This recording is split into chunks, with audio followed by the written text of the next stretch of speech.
ଯେ ଆମ ଭଦ୍ରକ ଅଞ୍ଚଳର ସାର୍ଥକ ମହାପାତ୍ର ଯେ ନାଭାଲର କ୍ୟାଡେଟ୍ ଥିଲେ ସେ ସିପ୍ରୁ ହଠାତ୍ ମିସିଂ ହେଇଯାଇଛନ୍ତି ଏବଂ ଏ ଖବର ପାଇଲା ପରେ ଆମର ନବୀନ ପଟ୍ଟନାୟକ ମହୋଦୟ ଯେ ବିରୋଧୀ ଦଳର ନେତା ଅଛନ୍ତି ସେ ଟ୍ୱିଟ୍ କରିଥିଲେ ଏବଂ ତାପରେ ପ୍ରଶାସନ ରାଜ୍ୟ ସରକାର ସମସ୍ତେ ତତ୍ପର ହେଇଛନ୍ତି ଏବଂ ନବୀନ ମଧ୍ୟ ଡିଜି ସିପିଂ ଏବଂ ଏକ୍ସଟର୍ନାଲ ଆଫେୟାର୍ସ ମିନିଷ୍ଟ୍ରିକୁ ଜଣାଇଛନ୍ତି ଏ ବିଷୟରେ।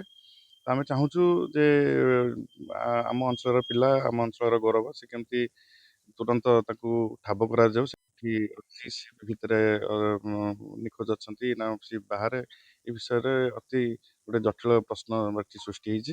ଏହାର ତୁରନ୍ତ ସମାଧାନ ହଉ ଏବଂ external affairs ministry DG shipping ମିଶି ଏ ତୁରନ୍ତ ଯେଉଁ ହଜିଯାଇଥିବା ସାର୍ଥକ ମହାପାତ୍ରଙ୍କୁ କେମିତି ଜଲ୍ଦି ଆମେ ମିଳିପାରିବେ ଠାବ କରିପାରିବେ ସେଥିପାଇଁ ସମସ୍ତେ ପଦକ୍ଷେପ ନେବା ଆବଶ୍ୟକତା ଅଛି। ଆମେ ତ କିଛି ଜାଣିପାରୁନୁ ସମ୍ପୂର୍ଣ୍ଣ କଥା, ତଥାପି ଆମେ ତ ସରକାରଙ୍କୁ ବି ନିବେଦନ କରାହେଇଛି। ଆଉ ତାଙ୍କ ପରିବାର ବହୁତ ଦୁଃଖରେ ଅଛନ୍ତି, ତାଙ୍କ ସହିତ ଆମେ ସବୁବେଳେ ଯୋଗାଯୋଗ ରଖିଛୁ, କିନ୍ତୁ ତା ମାଆ ତ ପୁରା ଭାଙ୍ଗି ପଡ଼ିଛି। ମାଆର ଗୋଟିଏ ପିଲା ନା, ତା ମାଆକୁ ଆମେ କେଉଁ ଭାଷାରେ ସାନ୍ତ୍ୱନା ଦେବୁ? ବର୍ତ୍ତମାନ ତା ପିଲାକୁ କେମିତି ଆଣିକି ତା ପାଖରେ ପହଞ୍ଚାନ୍ତୁ, ଏତିକି ଆମର ସରକାରଙ୍କୁ ନିବେଦନ, ବିନମ୍ର ନିବେଦନ ସେ ପିଲାଟି ପାଇଁ।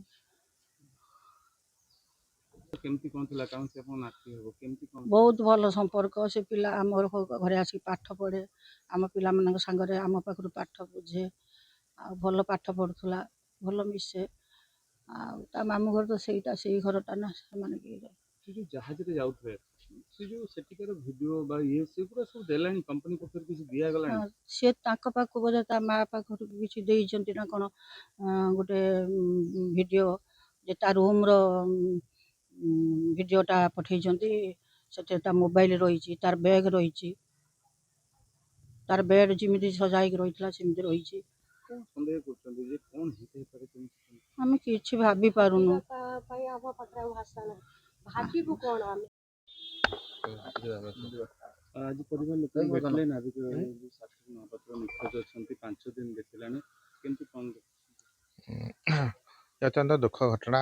2 ତାରିଖରୁ ସେ ଯେଉଁ ମିସିଂ ହେଲାଣି, ଆମର ବିରୋଧୀ ଦଳ ନେତା ନବୀନ ପଟ୍ଟନାୟକ ମହୋଦୟ ପ୍ରଥମେ ଜାଣିଲା ପରେ ଟ୍ୱିଟ୍ କରିଥିଲେ ଏବଂ ଯାହାଦ୍ୱାରା ସରକାର ତତ୍ପର ହୋଇଛନ୍ତି ଏବଂ କେନ୍ଦ୍ର ସରକାରଠୁ ନେଇ ରାଜ୍ୟ ସରକାର ସମସ୍ତେ ଲାଗିଛନ୍ତି କିପରି ସାର୍ଥକଙ୍କୁ ଠାବ କରାଯିବ ଏବଂ କେଉଁ ପରିସ୍ଥିତିରେ ସେ ନିଖୋଜ ହେଲେ ତା ସମ୍ପୂର୍ଣ୍ଣ ତଦନ୍ତ କରିବା ପାଇଁ ସମସ୍ତେ ଲାଗିଛନ୍ତି ଏବଂ ସମସ୍ତେ ଏଇ ଘଡ଼ିସନ୍ଧି ମୁହୂର୍ତ୍ତରେ ସମସ୍ତେ ତାଙ୍କ ପରିବାର ପାଖରେ ଛିଡ଼ା ସହିତ ପ୍ରଶାସନ ମଧ୍ୟ ମୁଁ ନିବେଦନ କରୁଛି ପ୍ରତ୍ୟେକ ଦିନେ ତାଙ୍କୁ ଅପଡ଼େଟ୍ ଦରକାର, ତାଙ୍କ ପରିବାରକୁ ଦେବା ଦରକାର ଯେ ବର୍ତ୍ତମାନ ସ୍ଥିତି କ'ଣ ଅଛି। ଯେହେତୁ ମାନସିକ ଭାରସାମ୍ୟ ହରାଇଛନ୍ତି ତାଙ୍କ ପରିବାର ଲୋକମାନେ, ଆମର କର୍ତ୍ତବ୍ୟ ତାଙ୍କୁ ପ୍ରତ୍ୟେକ କ୍ଷେତ୍ରରେ ଅପଡ଼େଟ୍ ଦେବା।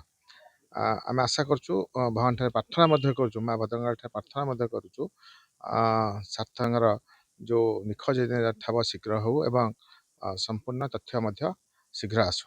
5 ଦିନ ବିତିଗଲାଣି, କ'ଣ ଭାବୁଛନ୍ତି ସଠିକ୍ ସେ କାମ ଚାଲିଛି? କାରଣ ଏତେ ପର୍ଯ୍ୟନ୍ତ ପତା ମିଳୁନାହିଁ, ବିଭାଗୀୟ ଅଧିକାରୀ ହୁଅନ୍ତୁ ବା ସରକାର ହୁଅନ୍ତୁ, ଏଥିପାଇଁ ସେଇପାଇଁ ତ ଆମେ ଆସିଛୁ। ଯେଉଁଠି ପ୍ରଥମେ ଜାଣିଲା ପରେ ତ ବିରୋଧୀ ଦଳ ନେତା ନବୀନ ପଟ୍ଟନାୟକ ମହୋଦୟ ତାଙ୍କୁ ଟ୍ୱିଟ୍ କରିଥିଲେ ଏବଂ ସମସ୍ତଙ୍କର ଏ କଥା ଉପରେ ପ୍ରେସର ରହିବ ଏବଂ ଶୀଘ୍ର ସରକାର ୟାଙ୍କୁ ଠାବ କରନ୍ତୁ ସାର୍ଥକ ମହାପାତ୍ରକୁ। ସେଇପାଇଁ ଆମେ ଆସିଥିଲୁ, ତାଙ୍କ ପରିବାର ଭେଟିଥିଲୁ, କ'ଣ ଘଟିଛି କ'ଣ ନାହିଁ ଡିଟେଲ୍ସ ବୁଝିବାକୁ ଆସିଥିଲୁ।